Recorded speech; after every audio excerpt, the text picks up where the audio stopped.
un petit contrôle sur la courroie de distri de Souki, parce que depuis que je l'ai acheté, je me suis toujours dit ce serait bien de jeter un œil sur la courroie de distribution, parce que sachant que d'une part je n'ai pas d'historique du tout sur le véhicule, donc au niveau entretien je sais pas où on en est et où je vais, et puis là je regarde. Alors, d'une part, les inscriptions, on les voit encore. Je trouve ça hallucinant. Je me demande si la distri, elle a 10 000 bornes. Parce que, comparé à mon TT, par exemple, qui a une distri de 27 000 km, eh bien, la distri, on a l'impression qu'elle est vraiment nickel. J'ai l'impression que c'est une distri qui a 10 000 bornes. Alors, au niveau de l'état, la courroie, on va dire que bien, elle est pas mal. Ça semble pas craquer du tout, pas sec. Ça semble vraiment très bien.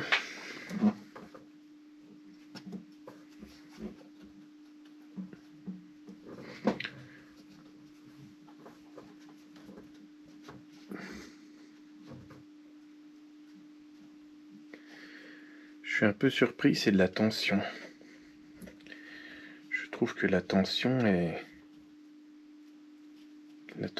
presque inexistante.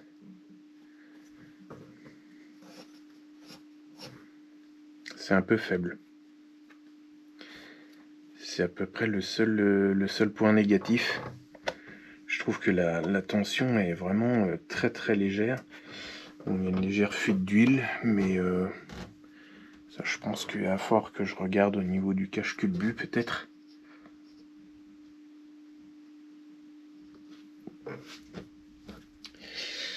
Alors comment j'ai enlevé le cache de la distri? D'une manière, je pense, pas très catholique, mais à y regarder de plus près, on voit qu'il a été forcé ici. Donc, eh bien pour faire des contrôles ou tout simplement pour l'enlever, je pense qu'il y en a qui sont allés, on va dire pas de main morte, carrément au tournevis en forçant, alors que moi je n'ai pas utilisé de tournevis du tout. Par contre, j'ai enlevé 2 vis ici, donc 2 vis de support moteur, et alors évidemment le moteur a un peu bougé. J'ai mis une pince Becro pour lever un peu, et puis en levant la pince Becro, on arrive assez facilement à lever le moteur. Donc pour remettre les boulons, je vais me remettre les boulons en levant quelques millimètres le moteur, hein. Il a descendu d'1 centimètre. Mais ouais, on va dire que c'est plutôt pas mal. Je vais peut-être en profiter pour mettre un coup de propre. Donc la courroie accessoire, c'est plutôt bien, c'est tendu. Donc courroie accessoire, c'est principalement la courroie alternateur. De toute façon, il n'y a pas de direction assistée. Par contre, pour changer la distri, alors j'ai une courroie de distri dans le coffre, mais je vois vraiment pas l'intérêt de changer celle-là parce que elle a l'air quand même vraiment très très bien. Bon, eh bien, on redémonte. Alors, ce qui m'intéresse, c'est de savoir d'où vient le problème. Pourquoi? Parce que, eh bien, je veux vraiment savoir quel était le problème en particulier, qu'est-ce qui donnait ce problème d'accélération, donc problème d'étouffement à l'accélération. Donc en faisant étape par étape, eh bien, je vais arriver à déduire d'où venait le problème. Si je fais tout d'un coup, je ne vais pas savoir d'où ça venait. Donc là, apparemment, de toute façon, il est clair qu'il y a un problème de ralenti. j'ai les deux boulons là à enlever.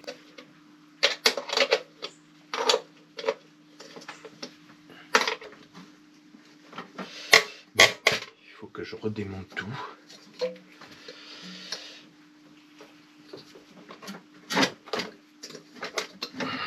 Je remonte, je redémonte, je remonte et je redémonte. Ah, j'aime bien. Voilà. Après, j'ai encore ça à virer. Et voilà. Ce que j'ai remarqué dans le carburateur, on a la présence d'une suie à peu près partout. Donc pareil au niveau du boîtier filtre à air. Donc on a vraiment une bonne couche de suie. Donc pourquoi il y a de la suie? Eh bien parce que on a des retours de gaz. Retour de gaz, retour de flamme. Donc ça je l'avais constaté. Et vu comment c'est bardé de suie, je pense que je vais être obligé de faire un réglage soupape. Donc le jeu aux soupapes doit être mauvais. Après c'est vrai que la distrie, comment dire, elle semble pas très bien tendue. Je vais peut-être quand même la contrôler, voir un peu plus tard. Mais là je vais attaquer ça. Donc je vais faire un jeu aux soupapes. Et puis j'espère que ce sera mieux après. Mais les performances qui me semblent un petit peu faiblardes pour un moteur de 70 chevaux, plus la présence de suie dans le carburateur et les retours de flamme, je pense qu'il est bon de faire un jeu aux soupapes.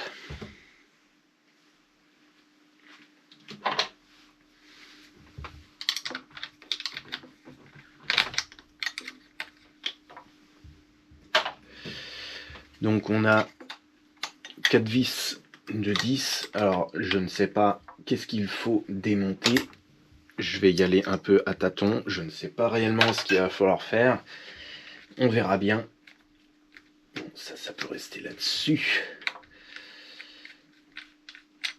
J'espère que ça va venir assez facilement. Donc on n'aurait que 2 écrous. Ça me semble un peu léger. Mais bon, peut-être. Bon, ça, je vais le laisser accrocher là-dessus.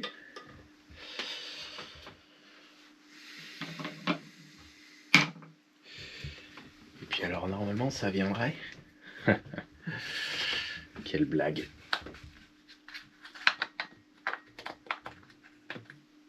Bon, ça, c'est resté à peu près propre. Enfin, à peu près. Ouais, l'huile n'est pas encore trop sale. Bon, elle a quelques centaines de kilomètres. Et encore, peut-être même pas. Elle a peut-être que 100 bornes. Par contre, là-dedans, c'est toujours dégueulasse.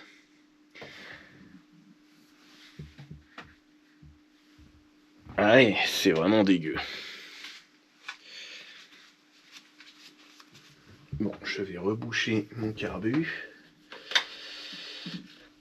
Alors le carburateur, je pensais le nettoyer, mais d'une part, je pense que ça va être une perte de temps, et d'une deuxième part, je vois pas trop l'intérêt, parce que quelque part, je pense que la voiture tourne à peu près rond. Donc je vois pas trop l'intérêt de perdre son temps là-dessus.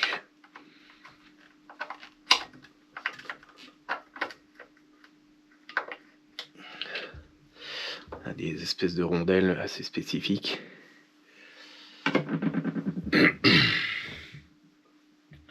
Là j'ai un joint qu'il va peut-être pas falloir que je salisse ou quoi que ce soit.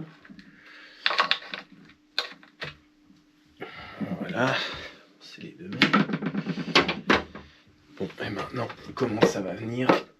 Eh bien, bah, ça vient tout seul. Alors, comment ça se passe? Ok.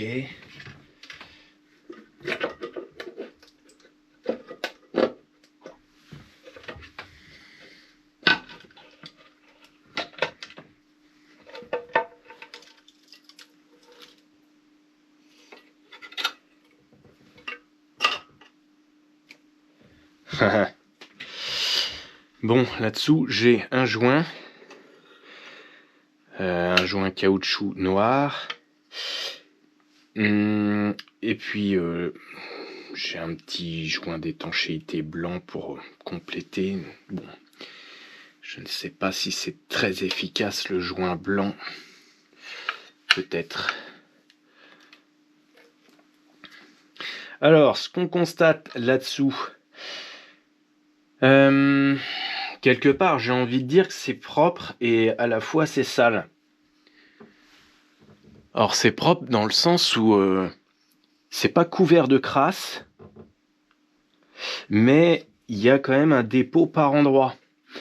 Alors, je vais utiliser un produit nettoyant moteur. Alors, on peut voir que le produit nettoyant moteur n'a pas nettoyé grand-chose. Par contre, il y a des endroits, c'est propre. Est-ce que le produit nettoyant moteur a enlevé de la merde? Je ne sais pas. En tout cas, ce que je m'aperçois, c'est que la merde ne tient pas du tout. Mais vraiment pas du tout. Ça ressemble à une sorte de pâté étalé, mais c'est pas du tout carbonisé, c'est pas goudronnant. Ça ressemble à ce qu'on pourrait appeler tout simplement du cambouis.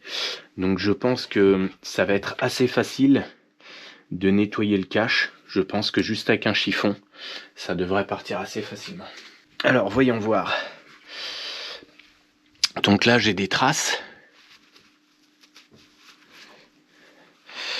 Je pense que avec mon slip usagé, je précise,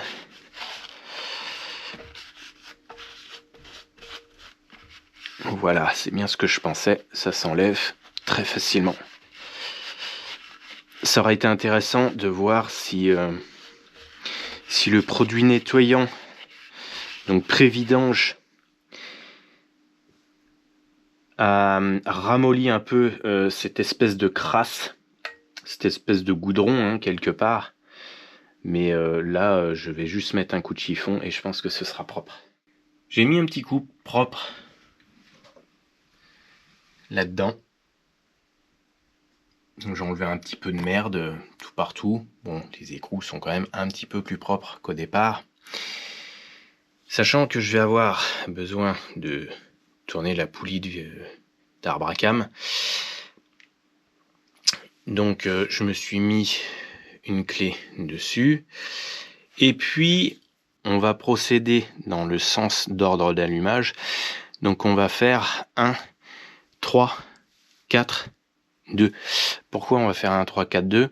Bien, parce que ça correspond tout simplement à l'ordre d'allumage qui est 1, 3, 4, 2. Donc on va commencer par le premier piston, le troisième, le quatrième et enfin on va revenir au second. Super, ça se casse la gueule. Donc à chaque fois on va tourner la poulie d'arbre à cam d'environ un quart de tour. Enfin c'est même pas environ, c'est précisément un quart de tour. Sachant qu'on va tourner cette poulie, bien sûr les pistons vont bouger, et comme les pistons vont bouger, eh bien on va être obligé d'enlever les bougies. Autrement, on va avoir vraiment des difficultés à tourner la poulie, puisqu'on va lutter contre la compression du moteur. Alors on va s'aligner le up, pour le moment on va le mettre en haut, et puis on a un deuxième repère, donc on a une petite ligne, et la ligne, elle vient s'aligner sur le rebord de la culasse. Voilà à peu près le début du commencement. C'est parti. Donc si vous avez bien suivi, eh bien maintenant, évidemment, je commence par enlever les fils de bougie. Autrement, on ne peut pas vraiment commencer. Ensuite, je vais desserrer toutes les bougies. Pourquoi je vais les desserrer ? Eh bien, pour ne pas lutter contre la compression. Quelque part, est-ce que c'est vraiment utile de les enlever ? Bien, je vois pas l'intérêt. Donc, pour le moment, je vais simplement les desserrer.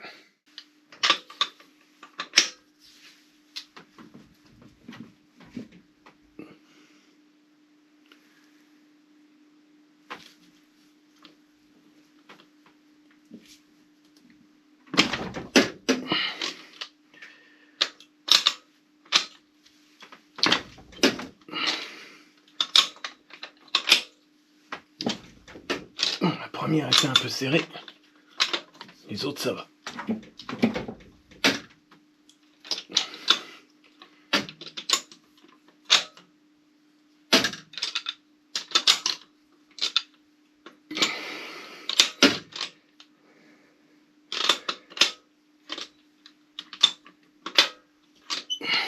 Bon, je vais bien les desserrer à la main.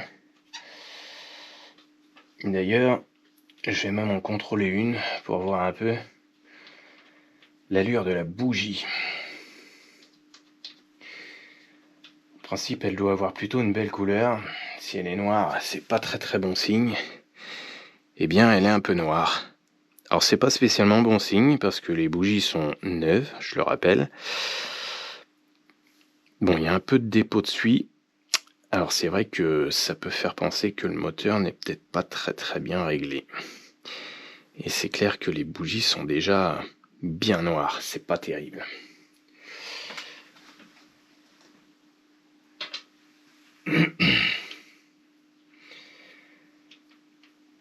Alors je vais juste les desserrer parce que l'avantage c'est que si je ne fais que les desserrer, au moins la poussière ne tombera pas dans le moteur.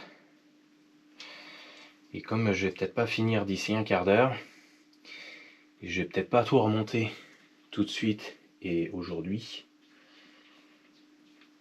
ça m'arrange de laisser les bougies à peu près en place. Alors évidemment, il va pas falloir oublier de les resserrer une fois que ça sera fini.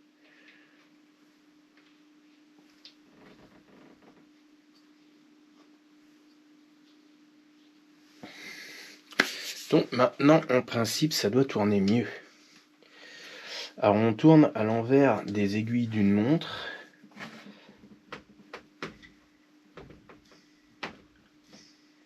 En effet, c'est plus facile. Donc on voit eh bien tout le mécanisme du moteur.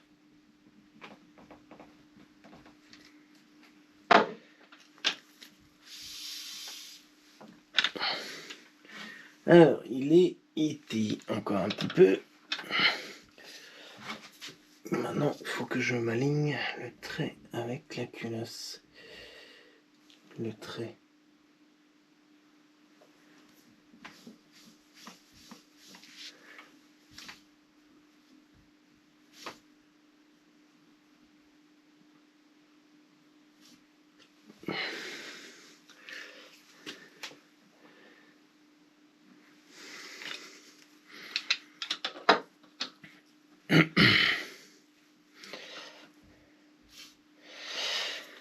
C'est marrant parce que on voit encore bien l'inscription Honda. D'ailleurs, on avait des écritures. Je m'aperçois que la courroie n'est peut-être pas si vieille que ça. Ça veut peut-être dire quelque chose en matière de kilométrage. Bon, et bien là, on va dire qu'on est pas mal du tout. Comment je pourrais repérer ça? Si je me pose ça, peut-être.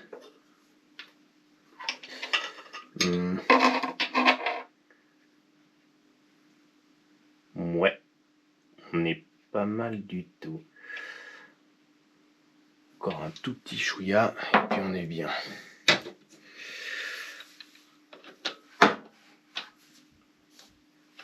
Là, je pense qu'on est bien. Ouais, on est parfait. Donc, j'ai un repère ici, ici, et le up, il est là. Évidemment, pour faire un réglage de jeu aux soupapes, il va nous falloir un jeu de cale. Donc voilà à quoi ressemble un jeu de cale. Donc c'est des lamelles de métal d'une certaine épaisseur, donc elles sont graduées ça dépend, tous les 0,10 mm ou 0,5. Donc une de 20 et une de 25, celle de 20 pour l'admission, celle de 25 pour l'échappement. Donc ça fait 0,25 mm. Autrement dit, c'est très souple. Donc là, ma poulie, elle est bien.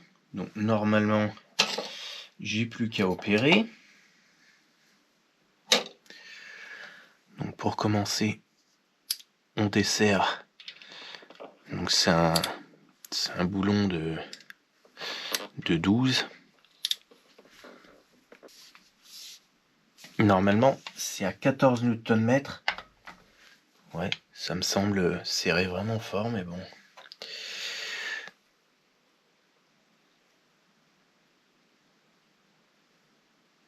Donc voilà, on dessert. Je rentre ma cale. Donc là, on est sur une soupape d'admission. Donc cale de vin. Et on va venir la glisser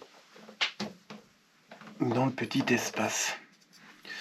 Alors, sachant que je vois rien, je vais éclairer un petit peu avec mon téléphone parce que déjà que j'y vois pas clair.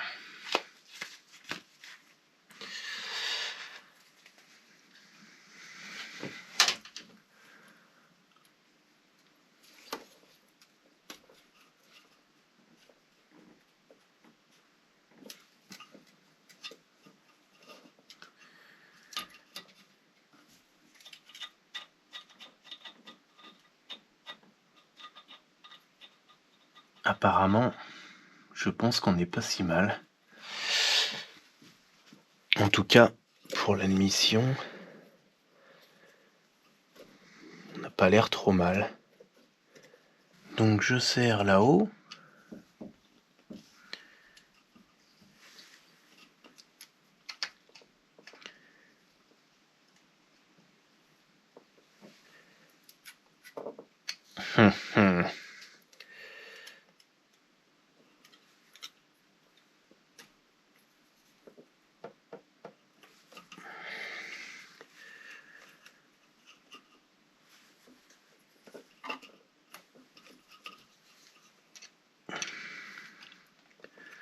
C'est pas toujours évident.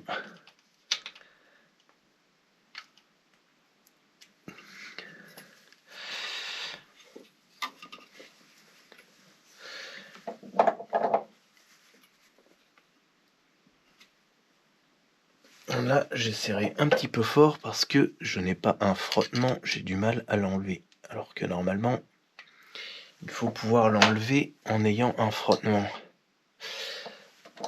J'ai toujours du mal à l'enlever.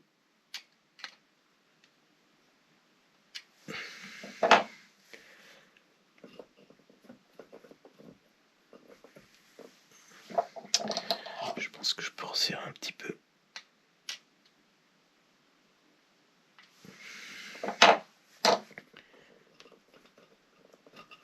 Donc là, j'ai un frottement. J'ai un petit peu de mal à l'enlever, mais ça passe. Donc, on est pas mal. Et ensuite, on resserre. Alors, 14 Nm, je sais pas ce que ça fait. Mais ça fait un serrage assez léger.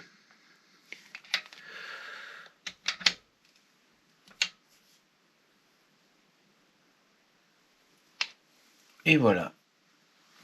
Soupape suivante. Maintenant, on va attaquer celle de l'échappement.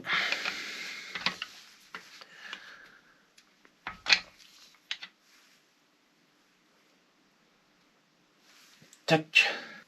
Alors, comment on est?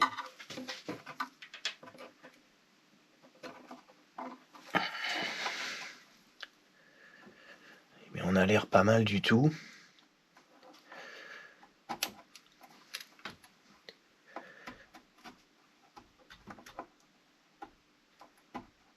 Apparemment, on est plutôt très bien. Je dirais qu'il n'y a pas grand chose à changer, voire rien du tout. Donc pour moi, celle-là, elle est bien. Je n'y touche pas.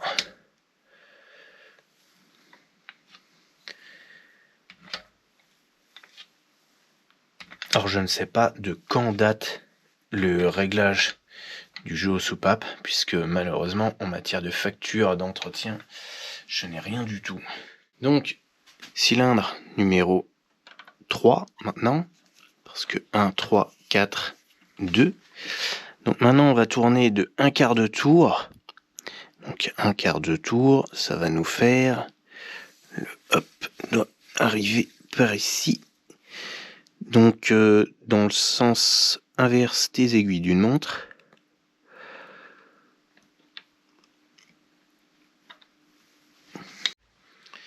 Donc 1, 2, 3. Donc ici, on va venir ici.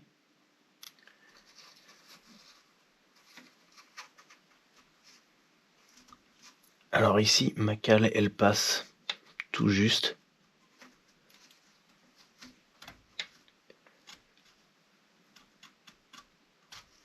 Je vois pas ce que je vais venir régler parce que pour moi, elle est nickel. On va regarder maintenant l'échappement.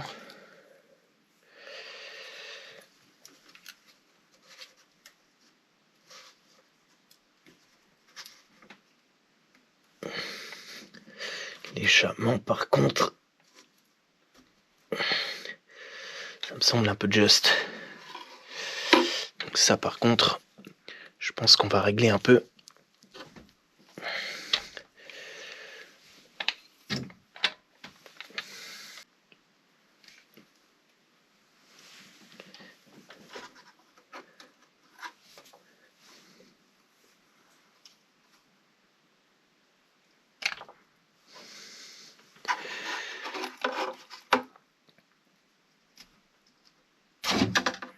Voilà.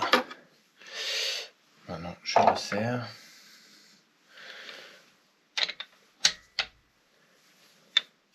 Maintenant, on passe au cylindre suivant. Donc, on passe au 4 et je retourne, bien sûr, ma poulie d'arbre à cam de 1/4 de tour. Et ensuite, on termine par le 2. Donc, je retourne ma poulie. Et on aura fait quasiment un tour.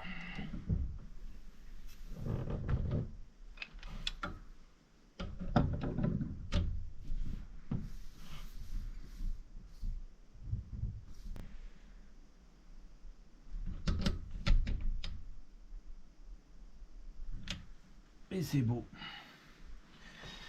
Bon, il n'y a plus qu'à remonter le cache culbut. Et puis c'est bien. Si vous avez aimé cette vidéo, pensez à mettre un pouce.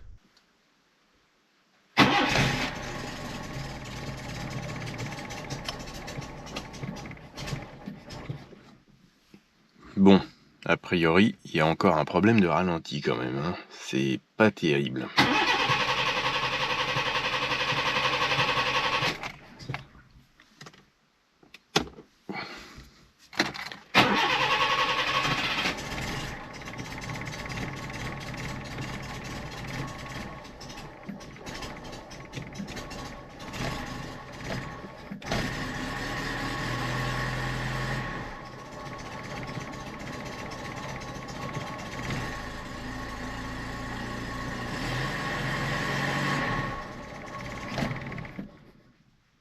Alors il y a un problème de ralenti parce qu'il est un petit peu bas et puis dès que j'accélère franchement, eh bien le moteur s'étouffe.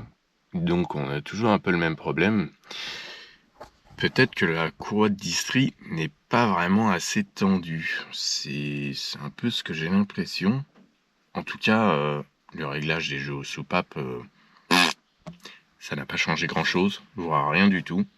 Mais j'ai toujours ce petit souci de ralenti qui est un tout petit peu faible. Donc je vais essayer de le remonter un peu parce que ça, je pense que ça ne va pas non plus. Bon, il y a beaucoup de choses à revoir, mais déjà le ralenti un peu plus haut, je pense que ça ira mieux. Parce que quand je démarre, le ralenti est un peu faiblard. Et une fois que j'enlève le starter, grosso modo, le ralenti est beaucoup trop bas.